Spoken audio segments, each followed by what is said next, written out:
প্রিয় অ্যাডিলেডবাসী, আসসালামু আলাইকুম।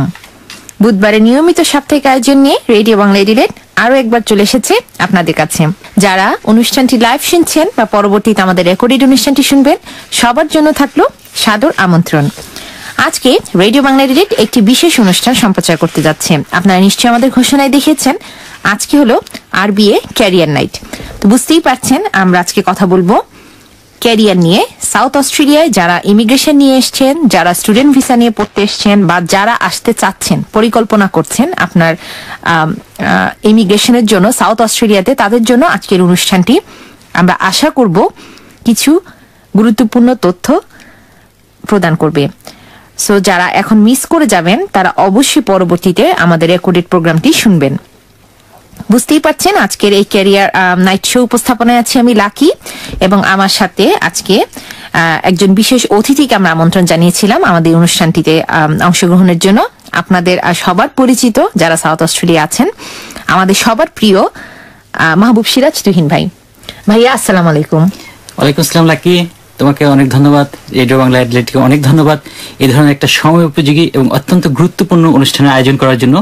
আশা করি দর্শক শ্রোতাবৃন্দ আপনারা যারা এখন শুনছেন অনুষ্ঠানটি, তারা আমাদের সাথে আগামী 1 ঘন্টা থাকবেন, এবং এই অনুষ্ঠানটি আপনাদের যদি কোনো কাজে লাগে সেটা অবশ্যই আমাদের জন্য একটা অনেক বড় ধরনের হেল্প হবে, এবং আমরা আগামীতে এই ধরনের অনুষ্ঠান করার ব্যাপারে আর অনেক বড় ধরনের ইন্সপিরেশন হবে। প্রথমে আমি আমার একটু পরিচিতি বলে নিচ্ছি। আমি হিউম্যান রিসোর্স অ্যান্ড কনসালটেন্সি এরিয়াতে জব করছি। এই এরিয়াতে জব করছি আমার অ্যারাউন্ড 15 to 20 ইয়ার্স আমার জব এক্সপিরিয়েন্স আছে। আর এছাড়া জাস্টিস অফ পিস হিসেবে কাজ করছি। আর সোশ্যাল নেটওয়ার্কিং এ তো আপনারা দেখে থাকবেন বিভিন্ন ধরনের। আমি অস্ট্রেলিয়ান জব নেটওয়ার্ক, সেটা অ্যাডমিন হিসেবে কাজ করেছি, এবং সেটার creator, Bangladesh residence in Adelaide এবং অন্যান্য আরো সোশ্যাল নেটওয়ার্কগুলোর সাথে ইনভলভ আছি। আর এর পাশাপাশি আমি আপনাদের জন্য যতটা সম্ভব আমাদের কমিউনিটি ওয়ার্কে ইনভলভ আছি। South Australia Bangladesh community association আমি ভাইস চেয়ারপারসন হিসেবে কাজ করছি, এবং আমরা চেষ্টা করছি যে সেখান থেকেও যাতে কেরিয়ার রিলেটেড কোনো ধরনের কাজ করা যায়, এবং এই কাজগুলো করে আমরা কমিউনিটিকে হেল্প করতে পারি এবং গাইডলাইন দিতে পারি। এবং এটা খুব গুরুত্বপূর্ণ ব্যাপার। আমার এক্সপিরিয়েন্স থেকে আমি যেটা বলতে পারি যে যারা প্রথম মাইগ্রেন্ট হিসেবে অ্যাডিলেডে আসেন বা অস্ট্রেলিয়াতে আসেন, তারা একটা স্বপ্ন নিয়ে আসেন। তারা একটা ভাবেন যে একটা সোনার হরিণের সন্ধানে পাচ্ছেন। যখন তারা বাংলাদেশে থাকেন, বাংলাদেশ থেকে যখন তারা অস্ট্রেলিয়াতে মাইগ্রেশন নেন, তখন তারা ভাবেন যে সেখানে এসে হয়তো অনেক সুন্দর জীবনযাপন করবেন, অনেক বেটার লাইফ লিভ করবেন। অবশ্যই এটা একটা সুন্দর স্বপ্নের জন্য আমরা সবাই আসি, এবং সেই স্বপ্নকে বাস্তবায়ন করার জন্যই আমাদের আশা। আমাদের ভবিষ্যৎ জেনারেশন যাতে আরো সুন্দরভাবে বেঁচে থাকতে পারে এই পৃথিবীর বুকে, সেটাই আমাদের আশা থাকে।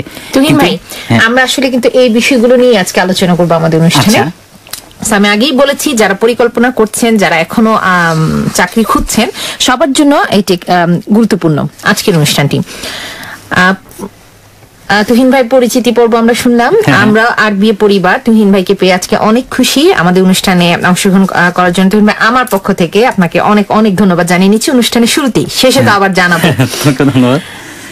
আমরা যে বলেছি ক্যারিয়ার নাইট শো, তুহিন ভাই, আমরা এই যে ক্যারিয়ার কথাটা, হ্যাঁ, এই কথাটাতে প্রথমে আসি যে আমরা কিন্তু বলতে পারতাম যে কোনো কিছু, কিন্তু ক্যারিয়ার যেটা মানে আমার যে বিষয়ে আমার কিছু ধারণা আছে, আমার এক্সপার্টিজ আছে, আমি সেই বিষয়ে একটা চাকরি করতে চাই, তাই না? এটা সবারই একটা স্বপ্ন। আপনি কিছুক্ষণ আগে বললেন যে স্বপ্ন পূরণের লক্ষ্যে আমরা এখানে এসেছি, কিন্তু দেখা যায় যে স্বপ্নের সাথে বাস্তবতার অনেক অমিল, বিশেষত এই সাউথ অস্ট্রেলিয়াতে। আপনার কাছে আমি প্রথমে যে জিনিসটা জানতে চাইবো যে সাউথ অস্ট্রেলিয়া এই যে জব প্রসপেক্ট, হ্যাঁ, সবাই যে বলছে, সবার কিন্তু একটা অভিযোগ যে আমার চাকরি নেই, সাউথ অস্ট্রেলিয়াতে চাকরি নেই। আপনি কি একটু বলবেন অন্যান্য স্টেট গুলাতে আর সাউথ অস্ট্রেলিয়াতে এই যে একটা তারতম্য চাকরির বাজারে, সেটা একটু পরিসংখ্যানটা বলবেন আমাদের? জি, ধন্যবাদ লাকি। এটা খুবই গুরুত্বপূর্ণ একটা তুমি ইনফরমেশন জানতে চেয়েছো। অ্যাকচুয়ালি এই রিসার্চটুকু আমাদেরই যদি আমাদের মাথায় থাকে, তাহলে আমরা বুঝতে পারবো যে হোয়াট ইজ দ্য ডিফারেন্সিয়েটটা। এই মুহূর্তে আমি তোমাকে একটা স্ট্যাটিস্টিক দিচ্ছি। আজকের data 14th of October 2015 all over the অস্ট্রেলিয়াতে www.six.com.au এর স্ট্যাটিস্টিক্স অনুযায়ী টোটাল অল ওভার অল ক্যাটাগরিতে এমপ্লয়মেন্ট 1,39,406টা জব অ্যাভেলেবেল আছে। এটা কি সারা অস্ট্রেলিয়া? সারা অস্ট্রেলিয়া জুড়ে। সেখানে সিডনিতে আছে 48,547টা জব, মেলবোর্নে আছে 32,796টা জব, সেখানে সাউথ অস্ট্রেলিয়াতে আছে 4,488টা job. Only 4,488 job available in South Australia. তো এখানেই আমাদের ডিফারেন্সিয়েটটা বোঝা যাচ্ছে, অ্যাভেলেবিলিটির পার্থক্যটা বোঝা যাচ্ছে যে অন্যান্য স্টেটগুলোতে কতখানি অ্যাভেলেবিলিটি, সেই তুলনায় সাউথ অস্ট্রেলিয়াতে কত narrow scope. On the other hand যেটা হয় যে সব মাইগ্রেন্টদের ফার্স্ট ডেস্টিনেশন, যেহেতু অ্যাডিলেড ক্যাপিটাল, এটা রিজনাল হিসেবে ট্রিট করা হয়, সবাইকে আমাদের অ্যাডিলেডে পাঠানো হয়। সব নিউ ইমিগ্রেন্ট বা যারা স্কিল সেখানে থাকে, লো পপুলেশন, সেখানে এখানে তাদেরকে পুশ করা হচ্ছে, হয় সেখানে job availability com. So it's creating a huge crisis. আমাদের জন্য একটা ক্রাইসিস করতে পারি যে তুহিন ভাই, যে ৪,৪৪৮ জব আছে এর মধ্যে কিন্তু নন প্রফেশনাল জবই বেশি। ডেফিনেটলি এখানে দেখা যাবে যে 70-75% হচ্ছে নন প্রফেশনাল জব। সো যেখানে মাত্র 4,000, মোটামুটি বলতে পারি 4,500 জব মাত্র বর্তমানে अवेलेबल, সব মিলিয়ে তাও অল ক্যাটাগরি। তো সেখানে আমাদের যখন একজন ডাক্তার ভাই বা একটা ইঞ্জিনিয়ার, একজন অ্যাকাউন্টেন্ট, একজন অ্যাডমিন অথবা একজন হিউম্যান রিসোর্সের পার্সোনাল বা একজন টিচার যখন বাংলাদেশ থেকে মাইগ্রেন্টকে অ্যাডলেটে আসবেন, সে তার জবটা কোথায় খুঁজবেন? জবই তো নাই। তাহলে সুতরাং আমরা দেখতে পাচ্ছি যে এই জবের একটা ন্যারো স্কোপ আছে। তো স্বাভাবিকভাবে তাকে মুভ করতে হচ্ছে, তাকে তো সার্ভাইভ করতে হবে। একজন লোক আসলো, একটা ফ্যামিলি নিয়ে আসলো, আসার পরে এখানে Australia is a very expensive country. প্রতিদিন তার যদি আমরা $100 ধরি, তাহলে $3,000 পার মান্থ তার একটা এক্সপেন্ডিচার, একটা ব্যবস্থা রাখতে হবে। স্বাভাবিকভাবে সেটা কি করতে হচ্ছে, তাকে অন্য কোনো দিকে সুইচ করতে হচ্ছে, যেটা তার হতে প্রফেশনাল রিলেটেড না। এটা একটা ইস্যু। আর পাশাপাশি আরেকটা যেটা ব্যাপার হচ্ছে, সেটা হচ্ছে তার প্রফেশনাল এরিয়াতে সে অ্যাপ্লিকেশন করছে, সেটা থেকে এডুকেট রেসপন্স সে পাচ্ছে না। এখন এই রেসপন্স না পাওয়ার পিছনে বা এই যে গ্যাপটা থাকতেছে, এই গ্যাপের পিছনেও কারণ আছে। হয়তো সেইখানে যখন সে অ্যাপ্লাই করতেছে, সেইখানে আমাদের অনেকগুলো এখানে মানে অ্যানালিটিক্যাল বিষয় আছে, যেটা আমরা দেখেছি আর কি। রিজিউমেটা ঠিক থাকছে না, তার হচ্ছে অ্যাপ্লিকেশনটা ঠিক থাকছে না, তার অ্যাপ্রোচটা ঠিক থাকছে না, তার যে ম্যাচিংটা, সেই ম্যাচিংটা ঠিক থাকছে না। কারণ সে যখন একটা অ্যাপ্লিকেশন করবে, এখানে Australian job standard is totally different. আমরা বাংলাদেশে যেভাবে জব হান্ট করি, যে পারসেপশন নিয়ে আমরা জব করি, যেভাবে আমরা জব পেয়ে থাকি, সেইটা আর অস্ট্রেলিয়ার job market totally different. Tuhin ভাই, যে ইন্টারভিউতে হয়তো বা কল করার পরও দেখা যায় যে ইন্টারভিউ গুলো স্টেপ বাই স্টেপ, দেখা যায় আমি ফার্স্ট স্টেপ করে আসলাম, সেকেন্ড স্টেপে আসলাম, কিন্তু থার্ড স্টেপে দেখা গেল যে আমার প্রোনাউন্সিয়েশন, স্পিকিং, এই প্রবলেম গুলোর কারণে দেখা যাচ্ছে শেষ পর্যন্ত কাঙ্ক্ষিত জব কেন আমি নন প্রফেশনাল একটা জবও পাচ্ছি না। Very true. তার ফলে কি হচ্ছে, যার ফলে সাস্টেনেবিলিটির জন্য আমাদেরকে কোনো না কোনো অন্য আদার্স ওয়েতে যেতে হচ্ছে। আপনি কি একটু বলবেন যে আসলে ওভারঅল আমাদের জব প্রসপেক্টটা, যদিও আমরা আগে স্ট্যাটিস্টিকটা শুনে নিলাম যে খুবই হতাশাজনক, আমি বলবো না শ্রোতা মণ্ডলী আপনারা হতাশ হবেন, এই অবস্থার পরিবর্তন হতে পারে যে কোনো সময়, কিন্তু ওভারঅল সাউথ অস্ট্রেলিয়াতে জব প্রসপেক্ট সম্পর্কে একটু আমাদের বলেন। যে আসলে আমরা যেমন সবাইকে বলতে শুনি যে ও এসছো, এজ কেয়ারে জব করো, এজ কেয়ারের কোর্স করো, চাইল্ড কেয়ারের কোর্স করো, একটা জব পেয়ে যাবে, বা ডিসেবিলিটি কেয়ার, কিন্তু হয়তো বা হ্যাঁ এই দিকগুলোতে হয়তো জব আছে, আমি স্বীকার করছি, কিন্তু এইটাই তো সবকিছু না। তো আপনি একটু ওভারঅল আমাদেরকে প্রসপেক্টটা বলেন। এখন এইখানে সাউথ অস্ট্রেলিয়া যদি জব প্রসপেক্টের দিকে তাকাই শ্রোতাবৃন্দ, তাহলে আমাদেরকে প্রথমে যেটা করতে হবে সেটা হলো যে আমরা যখন ডিসিশন নিয়ে যে সাউথ অস্ট্রেলিয়াতে আসবো, তখন এখানকার যে জবের যে অপরচুনিটি গুলো, সেগুলোকে আমাদের দেখতে হবে, যারা সেই প্রফেশনাল এরিয়াতে আছে তাদের সাথে কথা বলতে হবে। আর এছাড়া আমাদের যেমন একজন ডাক্তার বা একটা ইঞ্জিনিয়ার বা একটা অ্যাকাউন্টেন্ট বা একজন হিউম্যান রিসোর্স প্রফেশনাল, প্রত্যেকেই তাদের অ্যাক্রিডিটেড বডি থাকে, সেই অনুযায়ী তাদেরকে অ্যাপ্রুভ হয়ে আসতে হয়। এর মানে এই না যে আপনাকে যদি অ্যাসেস করা হলো যে ডাক্তার হিসেবে, ইঞ্জিনিয়ার হিসেবে অথবা অ্যাকাউন্টেন্ট হিসেবে, যখন ইমিগ্রেশন নিয়ে আসছে সেই সময় অ্যাসেসমেন্টের কথা বলছেন, তার মানে এই না যে সে তার প্রফেশনাল অ্যাসেসমেন্টটা হলো, আসার পরে তাকে সেখানে এনলিস্টেড হতে হবে, তার প্রফেশনাল বডিতে তাকে এনলিস্টেড হতে হবে। একজন টিচার হিসেবে জব করতে হলে অবশ্যই তাকে সেই টিচিং যে বডি আছে, সেগুলোকে আপনি যে প্রফেশনাল রেজিস্ট্রেশন, সেই রেজিস্ট্রেশন বডিতে হতে হবে। সেটা হচ্ছে ফার্স্ট ক্রাইটেরিয়া। যদি আমরা প্রফেশনাল এরিয়াতে ঢুকতে চাই বা নার্সিং করতে চাই, সবকিছু প্রতিটা প্রফেশনাল জন্য তার প্রফেশনাল বডিতে তাকে এনলিস্টেড হতে হবে। এটা আমাদেরকে মাথায় রাখতে হবে যে আমাদেরকে সেই এনলিস্টমেন্টটা খুবই জরুরি। এবং এই এনলিস্টমেন্টটা হতেও কিন্তু হওয়ার সাথে সাথে হয় না, কারণ এখানে প্রত্যেকটা প্রফেশনাল বডির সাথে যদি ওভারসিজ বর্ন হয়, তাহলে ইংলিশ ল্যাঙ্গুয়েজে একটা ব্যারিয়ার দিয়ে দেওয়া হয়। আবারও আইএলটিএস দিয়ে আসছে, কিন্তু তারপর হয়তো আইএলটিএস অনেক বেশি থাকে। হয়তো আমাকে এই রেজিস্ট্রেশন বা প্রফেশনাল বডির সাথে যে এই এনলিস্টেডের ব্যাপারটা, এটার জন্য আমাকে আবার আইএলটিএস দিতে হচ্ছে এখানে আসার পর, কারণ ওদের রিকোয়ারমেন্ট হয়তো হায়ার থাকবে। সাধারণ নরমালি 7.5 পর্যন্ত থাকে, টিচারের ক্ষেত্রে 7.5 চায়, নার্সিং এর ক্ষেত্রে 7 চায়, লয়ারদের ক্ষেত্রে একটু বেশি থাকে, লয়ারদের ক্ষেত্রে যাদের কমিউনিকেশনের উপর ডিপেন্ড করে। তো এইটা মিট করাটা অনেকই টাফ হয়ে যায়, কারণ অল ব্যান্ডে এই 7 পাওয়া, 7.5 পাওয়া কোনো ক্ষেত্রে এটা টাফ। তো আমাদেরকে প্রিপারেশন থাকতে হবে যে আমি যদি আমার নিজের ওন প্রফেশন আসতে চাই, তাহলে অবশ্যই আমাকে অ্যাক্রিডিটেশন বডির সাথে যাতে আমি এনলিস্টেড হতে পারি, সেই প্রিপারেশনটাকে নিয়ে আসা। মানে কি আপনি বলতে চাচ্ছেন এসে তো আমাকে আসলে কিছু পড়াশোনা করতেই হবে প্রথমে? হ্যাঁ, এখানকার কিছুটা পড়াশোনা, এখানকার কিছুটা কি বলবো এটাকে, এখানকার যে ওদের যে রিকোয়ারমেন্ট গুলো আছে জি, আমার জি। যেগুলো সেগুলো করব, তারপর জি। হচ্ছে আমার এই রেজিস্ট্রেশন গুলোর জন্য আমাকে আবার আলাদা করে পড়াশোনা করতে হবে, Right, right, যেন right. আমি সেইখানে তাদের সাথে এনলিস্টেড হতে পারি, তাদের Right, সেই right. True, professional true. বডির সাথে। True. আচ্ছা, এখন কি একটু বলবেন যে এই যে আমি কিছু স্পেসিফিক্যালি বললাম, এজ হ্যাঁ। কেয়ার, নার্সিং অথবা ডিসেবিলিটি কেয়ার, Right. এই ক্যাটাগরি গুলো ছাড়াও অন্য কোন ক্যাটাগরি গুলোতে জব প্রসপেক্ট আছে এখন? আচ্ছা, এই মুহূর্তে এইটা আরেকটা গুরুত্বপূর্ণ বিষয় যে অস্ট্রেলিয়াতে, শুধু সাউথ অস্ট্রেলিয়া বলে কথা, অস্ট্রেলিয়াতে যখন আমরা জব মার্কেটে যাব, অথবা আমি যখন আসলাম অস্ট্রেলিয়াতে এসে, তো প্রথমে যেটা বলা যায় পুরো নাকানি চুবানি খাওয়ার কি, যে এটা থেকে এটা দৌড়াচ্ছে, কেউ হয়তো এস্ট কেয়ারে যাচ্ছে, চাইল্ড কেয়ারে যাচ্ছে, অথবা ফ্যাক্টরি জবে যাচ্ছে, অথবা কোনো না কোনো একটা জবের সাথে ইনভলভ হওয়ার চেষ্টা করতেছে, কিছু না কিছু আর্নিং করার চেষ্টা করতেছে। সেই মুহূর্তে একটা career planning, that's a very difficult thing. এবং তারপর আপনি যখন আপনার কাছের লোকদের কাছে যাবেন, যে জিজ্ঞাসা করবেন যে ভাই আমি কি করতে পারি, তখন তারা যে গাইডলাইন দেবে সেটা হয়তো আপনার মানে প্ল্যানিং এর থেকে টোটালি রিভার্স হতে পারে, আপনাকে ভুল পথে চালিত করতে পারে। তো এই জন্য এখন যেটা হয়েছে, আমরা কিন্তু অনেকেই আগে আসছি এবং অনেকগুলো সোশ্যাল নেটওয়ার্ক হয়েছে, সবকিছু হয়েছে, সেই সমস্ত জায়গাতে আপনি হেল্প পাচ্ছেন। তো এখানে আপনাকে যেটা প্রথমেই করতে হবে সেটা হচ্ছে যে আপনি যখন কেরিয়ার প্ল্যানিং করবেন, কেরিয়ার প্ল্যানিংটা হতে হবে ট্রান্সপারেন্ট, এবং আপনাকে জানতে হবে যে আপনি কেরিয়ার প্ল্যানিংটা কিভাবে করছেন এবং সেটা ঠিক রাস্তায় আছে কিনা। আর এটার কারণে আমরা যে জব আউটলুক, মানে আপনি কোন প্রফেশনে যেতে চাচ্ছেন, সেটা আপনি নিজের প্রফেশনই হোক বা অন্য কোনো প্রফেশন হোক, it does not matter in Australia. আপনি যে প্রফেশনকে আপনি পিক আপ করতে পারেন, আপনি আগে ইঞ্জিনিয়ার ছিলেন, এখানে এসে অন্য যে কোনো এস্ট কেয়ার হতে পারেন বা চাইল্ড কেয়ার হতে পারেন, সেটাকে আপনি প্রফেশন হিসেবে নিতে পারেন। This are good profession, nothing wrong. আপনি যদি ভালো লাগে, আপনার যদি এটা হচ্ছে কেরিয়ারটা, তো একটা ভালো লাগে এখানে একটা কথা বলতে চাই যে অনেকেই, যে আমরা আগে বলেছি যে একটা স্বপ্ন নিয়ে এখানে আসেন, কিন্তু মানে খুব দুঃখের সাথে বলতে হচ্ছে যে আমরা আসলে রিয়েলিটিটাই বলবো, সাউথ অস্ট্রেলিয়াতে যেটা আমার দেখা, এটা আপনি একমত হবেন যে এসে দেখা যাচ্ছে যে অনেকের যেমন একটু কন্ডিশনে থাকে, যারা একটু টেম্পোরারি রেসিডেন্ট ভিসায় এসে থাকেন, হ্যাঁ, বা স্টুডেন্ট থেকে যারা পরবর্তীতে চাকরি খুঁজছেন, একটা যে ইন্টারমিশন একটা টাইম, ওই টাইমটাতে দেখা যাচ্ছে আমি যা পাচ্ছি আমাকে তাই করতে হচ্ছে, হ্যাঁ, এবং মানে ভেরি ফ্র্যাঙ্কলি আমি বলবো যে আমাকে ক্লিনিং প্রফেশনও যেতে হচ্ছে। এইটা এইখানের জন্য, এইখানের কালচারে কিন্তু এটা কিছুই না, কারণ cleaning is a very good job এবং হাইলি পেইড জব। হ্যাঁ, এখানে কোন ধরনের একটা ডিসক্রিমিনেশনের কোনো অপশন নেই।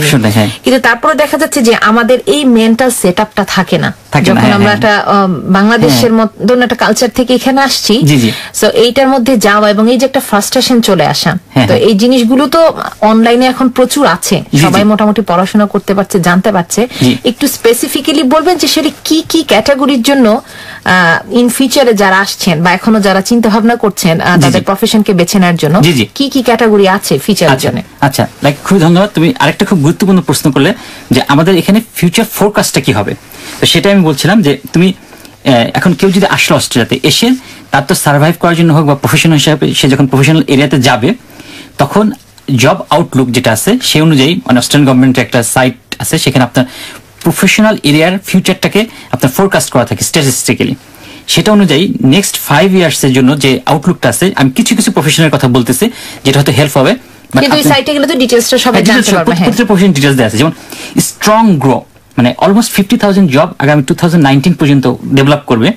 তার মধ্যে আছে aged and disability carer, accountant, GP, মানে আমাদের যারা জেনারেল ফিজিশিয়ান ডাক্তার যারা আসছেন তাদের জন্য ভালো নিউজ যে তারা অনেক কষ্ট করে পার্ট 1 পার্ট 2 দিতে হয়, বাট তাদের জন্য ফিউচার আছে যে নেক্সট প্রায় অ্যারাউন্ড 25,000 মতো জব ক্রিয়েট হবে অস্ট্রেলিয়াতে নেক্সট 5 ইয়ার্সে।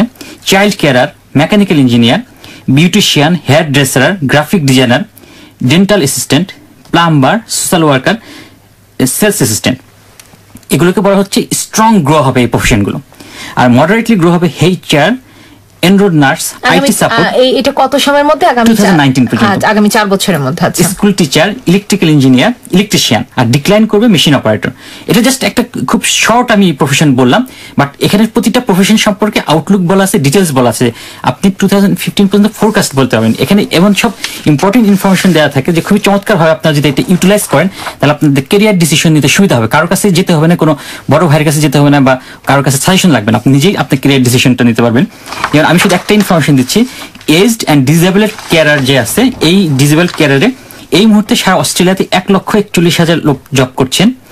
এদের মধ্যে ফুল টাইম জবের সংখ্যা কম অবশ্যই এই এরিয়াতে, 39% মাত্র, এবং তাদের এভারেজ স্যালারি অ্যারাউন্ড 900 হচ্ছে এভারেজ স্যালারি তারা ড্র করে থাকেন। এবং এটা আপ টু বলা হচ্ছে যে Looking forward, employment for aged and disabled carers to November 2019 is expected to grow very strongly. অর্থাৎ এই এরিয়াতে যদি আপনি আপনার ক্যারিয়ার ডেভেলপ করতে চান সেটা ভালো হবে। এটা তো সাউথ অস্ট্রেলিয়ার জন্য অনেক ভালো, সাউথ অস্ট্রেলিয়া তো ভালো স্কোপ আছে, ভালো স্কোপ আছে। এটা শুধু আমি একটা প্রফেশনের কথা বললাম, এরকম ডিটেইলিং করা আছে প্রতিটা প্রফেশন সম্পর্কে। সো আমরা যখন কোন একটা ছোটখাটো কোর্স করি বা যা কিছু করি, যে আমরা কেউ একজন করছে সেখানে জব পাইছে, সবাই দৌড়াইতে থাকে সেই কোর্স করার জন্য, সেটা না করে সেই কোর্সটা করার আগে আমরা একটু জব আউটলুকটা দেখি সেখানে কি বলতেছে, সেখানে প্রসপেক্টটা কি, আমরা তাহলে সেই অনুযায়ী ডিসিশনটা নিই। সেই ক্ষেত্রে আমার টাকা এবং সময় দুইটাই বেঁচে যাবে। আমরা যদি মনে করি যে না এটা আমরা সঠিক ট্র্যাকের উপর আছি, তাহলে আমরা সেখানে যাই। এছাড়াও আমাদের যেটা হয়, এই প্রসপেক্টটার কথা বলতে গিয়ে আমাকে অ্যাড করতে হবে, যেটা হয়তো আমাদের কমিউনিটিতে একদমই আমরা মানে করি না, সেটা হচ্ছে ট্রেড কোর্স। ট্রেড কোর্সে কিন্তু এখানে highly demand, highly paid. Electrician, plumber, AC mechanic অথবা কার মেকানিক, এই সমস্ত জবগুলো যদি আমরা এসে কোর্সগুলো খুব বেশি দিনের 6 মাস বা 1 বছরের কোর্সগুলো করলাম, করে যদি জব অ্যাভেলেবিলিটি মোর দেন এনি আদার্স, এবং এটা হাইলি পেইড, এবং পরবর্তীকালে যেটা হয় সেটা হলো আপনার সার্ভাইভাল টাইমটুকু পার হয়ে আপনি যতদিন পর্যন্ত একটা রিলেশন না পাচ্ছেন ততদিন পর্যন্ত এটা করতে পারেন, দেন ইউ ক্যান সুইচ। যে কোনো এখানে তো ওপেন, মানে অস্ট্রেলিয়া এডুকেশন, জব সমস্ত কিছু ওপেন, ইভেন গভর্নমেন্ট সার্ভিস থেকে শুরু করে সবকিছুতে। আমরা জানি যে অস্ট্রেলিয়াতে স্ট্রং ল আছে, কিছু যে এমপ্লয়মেন্ট ল যেগুলো আছে সেগুলো খুবই স্ট্রং। তো সেক্ষেত্রে আমরা এগুলোতে আসবো একটু পরে। আমরা একটা গান শুনে আসি। শ্রোতামণ্ডলী, আমরা এতক্ষণে কথা বললাম সাউথ অস্ট্রেলিয়ার জব প্রসপেক্ট নিয়ে, আমরা বিভিন্ন ক্যাটাগরি তুলে ধরার চেষ্টা করলাম। এটা খুবই ক্ষুদ্র পরিসরে আমরা আলাপ আলোচনা করছি। ফিরে আসছি আরো কিছু গুরুত্বপূর্ণ তথ্য নিয়ে। আমাদের সাথে থাকুন, উপভোগ করুন আমাদের আজকের প্রথম গানটি।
শ্রোতা মণ্ডলী, আপনারা আছেন আরবি এর ক্যারিয়ার নাইটে। আমরা এতক্ষণ শুনছিলাম সুমনের কণ্ঠে অর্থহীন কোন এক নিঝুম রাতে। আমরা চলে যাচ্ছি আমাদের আজকের অতিথির কাছে। তুহিন ভাই, আমরা এতক্ষণ কথা বললাম যে আসলে ক্যারিয়ার প্রসপেক্ট গুলো নিয়ে। জি জি। এখন আসলে আমি আপনার কাছে জানতে চাইবো যে কারণগুলোর জন্য আসলে আমাদের একটা ক্যারিয়ার প্ল্যান, তো আপনি বললেন যে সবকিছু জেনে আমরা একটা ক্যারিয়ার প্ল্যান করবো। অবশ্যই। হ্যাঁ, সো এই ক্যারিয়ার প্ল্যান গুলো অনেকের ক্ষেত্রে আসলে ফল করছে। হ্যাঁ, এখন আপনি এই সম্পর্কে একটু বলবেন কি যে আসলে ঠিক কোন জায়গাগুলোতে আমরা মনোযোগী হতে পারছি না এই জিনিসটাতে সাকসেসফুল হতে? অবশ্যই অবশ্যই।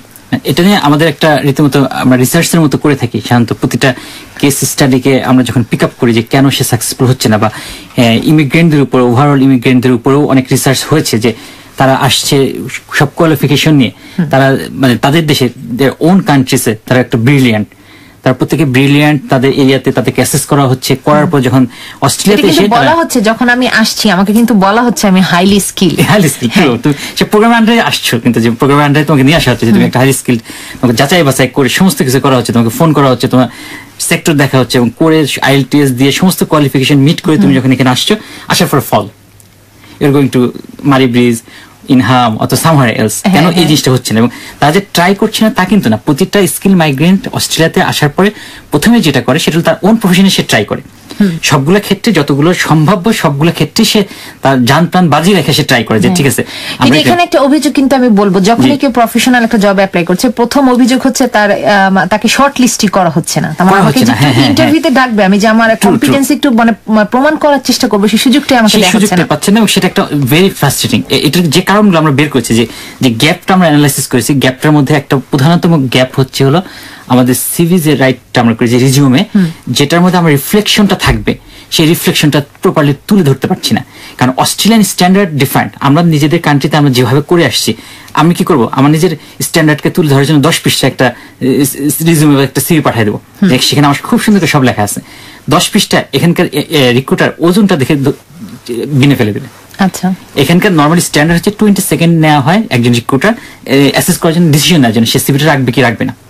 সো এখানে এই রিজিউমের কথাটা চলে আসছে যে আমাদেরকে প্রেজেন্টেবল হইতে হবে, যেন সে এক কথাতে ক্যাচি ওয়ার্ড গুলো দিতে হবে, ম্যাচিং করতে হবে, যেটা সবচেয়ে ইম্পর্টেন্ট। যে রিকোয়ারমেন্ট গুলো চাচ্ছে তারা, সেই রিকোয়ারমেন্ট গুলো যে মিট করতেছে, সেই জিনিসটা আমার সিভিতে রিজিউমে যাতে প্রথমেই থাকে, রিফ্লেকশনটা থাকতে হবে। এখানে একটু যোগ করতে চাই, এখন যে প্রফেশনাল বিভিন্ন জবগুলোর ক্ষেত্রে আমি যেটা দেখেছি যে সিভি তো দিচ্ছি, সাথে আবার নতুন একটা প্যারা যোগ হয়েছে, সেটা হচ্ছে সিলেকশন ক্রাইটেরিয়া।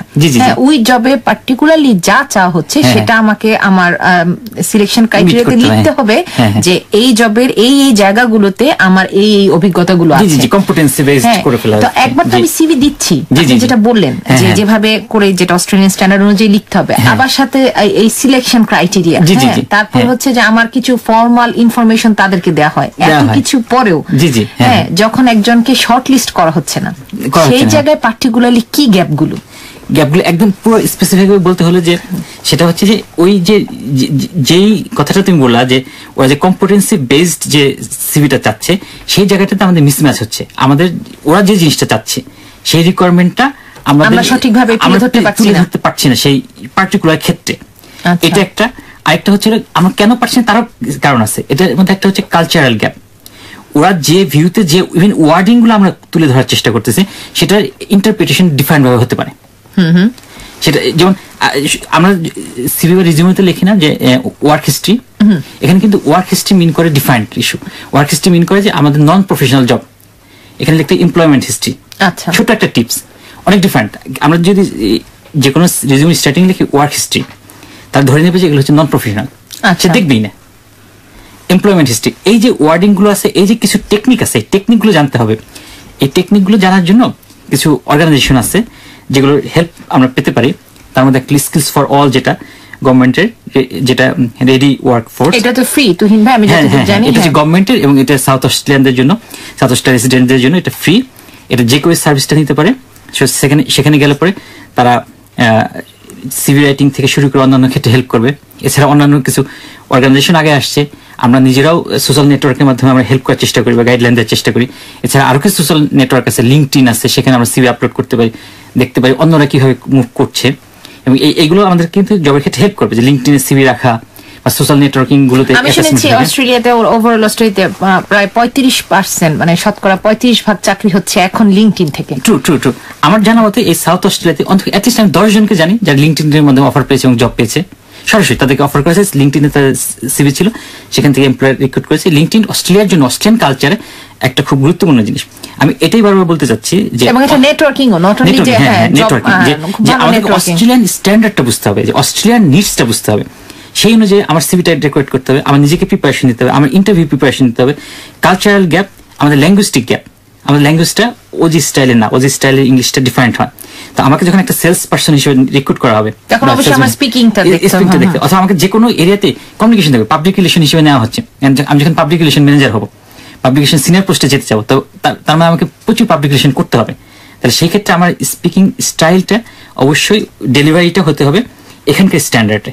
তাহলে সেই জিনিসটাতে আমাদের কনশাস থাকতে হবে, এবং এইগুলো অ্যাচিভ করা মোটেই কঠিন কোনো কাজ না। This are not the frustrating thing. আমি এটাই বলবো যে এগুলো অ্যাচিভ করা খুবই সহজ। আপনি জাস্ট একটু সময় দিতে হবে, একটু প্র্যাকটিস করতে হবে, একটু নিজেকে ইনোভেটিভ হতে হবে যে কিভাবে আমরা এই প্র্যাকটিসটা করতে পারি। আমরা যদি যখন আমরা কোনো শপিং এ যাই, শপিং মলে যাই, আমরা সেলস পার্সনদের সাথে একটু কথা বলি, ওদের ওয়ে অফ স্টাইলটা দেখি, ওদের কিভাবে কোন শব্দটা উচ্চারণ করছে সেটা একটু আমরা বোঝার চেষ্টা করি। আমরা যখন স্কুলে যাই, স্কুলের টিচারদের সাথে, বাচ্চাদের যে টিচার আছে, যখন আমরা হয়তো বাসের জন্য অপেক্ষা করছি, ট্রামের জন্য অপেক্ষা করছি, সেখানে যারা তাদের সাথে আমরা কথা বলি। হ্যাঁ, জড়তাটা আমাদের South Australian peoples are very friendly, not only they are very friendly, তারা খুবই মানে আগে আসে নিজেদেরকে ফ্রেন্ডশিপ করার জন্য। আমরা কথা বলতে কোনো মানা নেই, যদি ইন্টারেস্টিং হয় we cannot go for that, but আমরা নিজেরাই আগে আসবো। এই জিনিসটা জানতে হবে যে আমরা আসছি এই দেশে, এই দেশের হতে। আমরা বাংলাদেশি কালচার নিয়ে এসে অস্ট্রেলিয়াকে বাংলাদেশ বানাইতে পারবো না। আমরা অস্ট্রেলিয়া এসেছি অস্ট্রেলিয়ান হওয়ার জন্য। So Australian standard, Australian job, Australian lifestyle we have to B achieve. আমাদেরকে সেটাকে অ্যাচিভ করতে হবে। সো জব ক্ষেত্রেও এটা, যে আমি বললাম জব পাওয়া একটা অনেক টাফ ব্যাপার, একটা সোনার হরিণকে ধরা খুবই সহজ, ইটস নট দ্যাট ডিফিকাল্ট। কিন্তু কৌশলী হতে হবে, বুঝতে হবে জিনিসটা যে কি হচ্ছে। এবং আপনারা যদি আরেকটু খেয়াল করে দেখেন শ্রোতাবৃন্দ, আপনাদের আশেপাশে কিন্তু সাকসেসফুল এক্সাম্পল আছে, যার এসে, আমি এমন একজনকে জানি ব্যাংকিং এর জব পেয়েছে, আসার 7 দিনের মাথায় সে জব পেয়ে গেছে, এবং তার কোনো অস্ট্রেলিয়ান কোয়ালিফিকেশন ছিল, কিছু ছিল না। বাংলাদেশে সে জব করতো, এসে অস্ট্রেলিয়াতে অ্যাপ্লাই করেছে এবং 7 দিনের মাথায় সে জব পেয়েছে।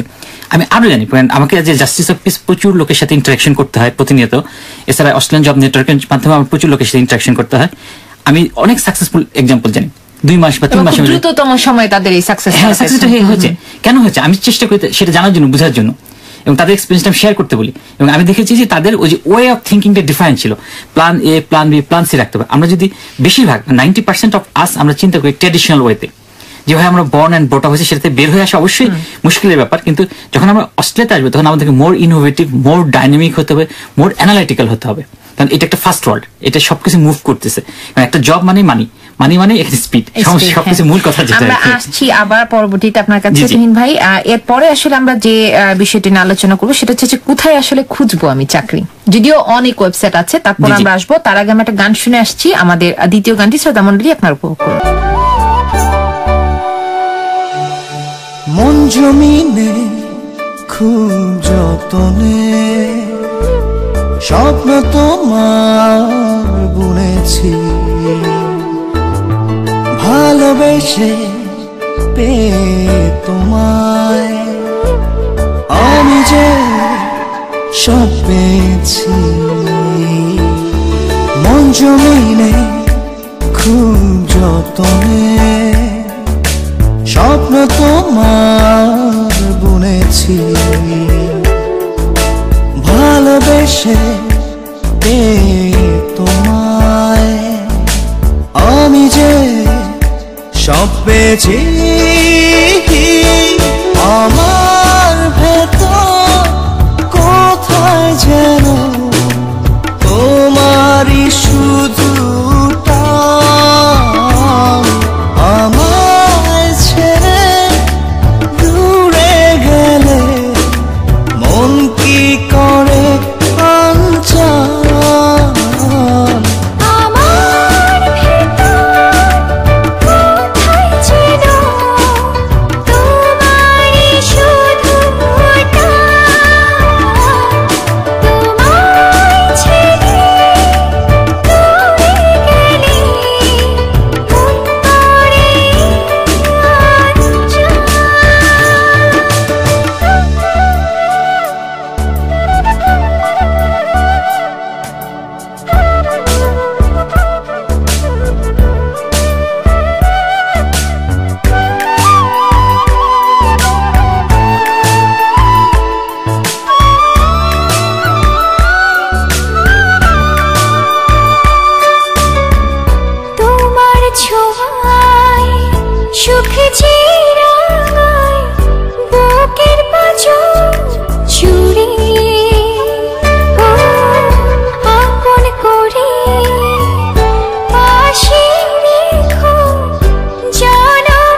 চোখের নীলে আমি সুখে ছবি আঁকি চোখের আড়াল হলে তুমি বড় কষ্টে থাকি ভালোবেসে তোমায় পেয়ে আমি যে সব পেয়েছি আমার ভেতর কোথায় ছিল তোমারই শুধু তোমার ছেড়ে দূরে গেলে